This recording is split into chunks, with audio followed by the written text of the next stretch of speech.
Hindi talaga kami natulog for the past 2 to 3 months.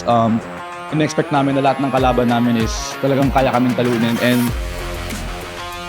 mas gutom kami na mag-champion ngayong season ng Smart. Ngayon, titignan namin yung present na laro ng kalaban namin para ma-analyze namin yung drafting pati yung banning namin sa laro.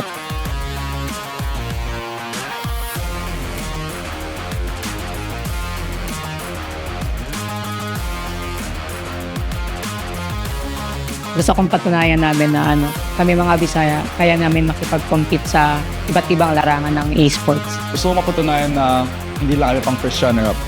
Kaya rin namin maging champions.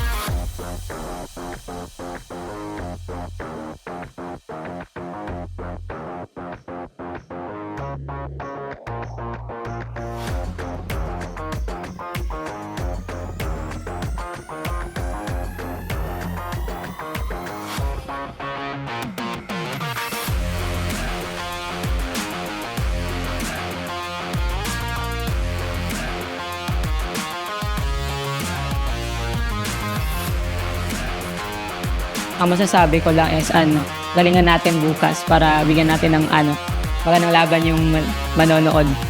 Yun lang. Alam naman namin na nag-pursige rin kayo na makarating dito. Sana nagbatak kayo ng mas doble sa amin, kasi kung hindi, alam niyo naman yung magiging resulta.